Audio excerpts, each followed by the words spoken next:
This is my digital co-teacher, Dawn Sprungel here, talking to you today about Google Classroom teacher tricks for the hybrid teaching model. So before I go into what it looks like on my Google Classroom, I've been spending some time just thinking about what a hybrid teaching schedule is going to look like and how I'm going to balance days that I'm in the one half of the class in person in the morning, and then what do I do in the afternoon, and then how do some of my routines just look differently. So figuring out what does independent work like on non-meeting days, how I'm going to use Google Forms to monitor progress that I've never used. I teach a special ed resource in LRC. What are some of those traditional activities that we do that I could make simplified so that students can do it and learn this process without me directly there. And then there's also my English class that I thought about for doing some of these things and how are we going to make this do? And that's where I came up with this idea.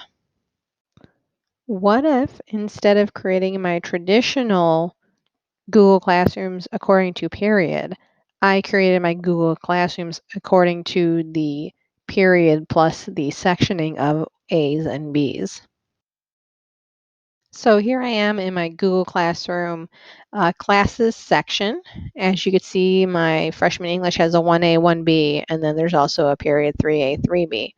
Part of the reason I did this is because our classes are going to be broken up alphabetically for the most part, with section A's being A through L, but section B's being M through Z. However, there might be some times where they had to move some of the alphabet around to get the classes split fairly, as well as that if there are families that have um, multiple last names that would have fallen into the two separate um, times, they're going to move all the family to either all of A and all of B. So it's not going to be a perfect split. And it's not necessarily going to be as easily to just select those students when I'm doing a specific assignment or a quiz. This way, at least if it's A and B, I feel like if I was going to be assigning students to groups or other things, they could go ahead and um, more easily be able to navigate through half a class versus the entire class. Although this isn't specific to hybrid teaching, let's take a few moments to talk about the stream. As always with my stream, I go in and I turn off notifications, and the way that you would do that is you go up to the gear symbol and I hide notifications. I find that for some students, that is just the easier way to force them to go ahead and navigate in classwork where I have items organized.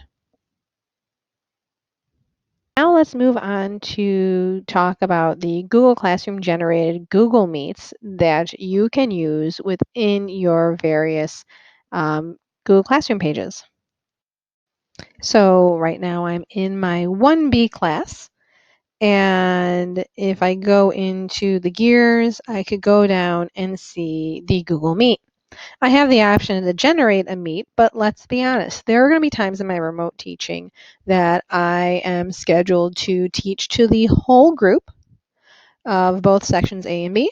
And then there's going to be times where I have afternoons where I'm just teaching section A remotely today and then section B remotely tomorrow.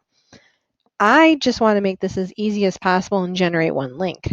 I've already gone in and generated the period 1 link in my 1A class. And I could go ahead, take that link and copy it. And then when I go into my 1B class, I could go in and I've linked it in there as an assignment.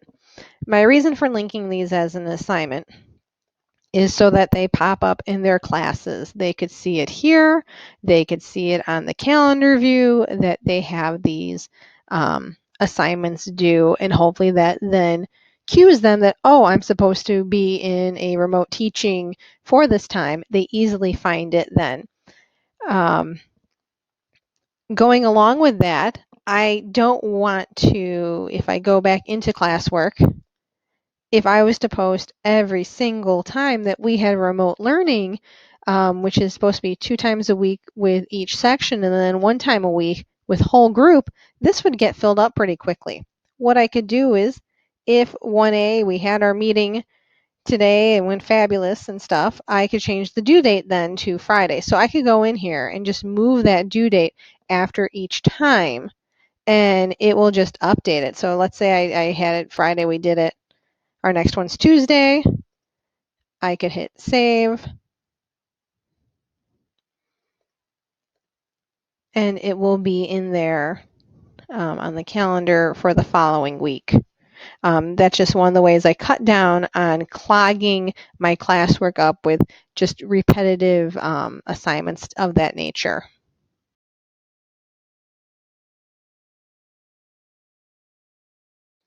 I also post my office hours in Google Classroom so that students can easily find those links. So I showed you how to do it with Google Meets.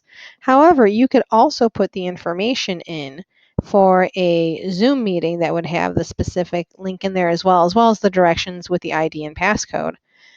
I would set this up as a reoccurring event in my Google Calendar, but I could get the joining instructions and copy and paste this in and put it in office hours. I know not everyone is a fan of having Google Meets open because there is fear that if you do that on Google Classroom, students might be using those chat rooms. Using Zoom, of course, as office hours and even as your common meeting for your remote learning would be able to prevent that if you felt that was necessary, to be able to have teachers enter first and then being able to just admit students so that they're not in there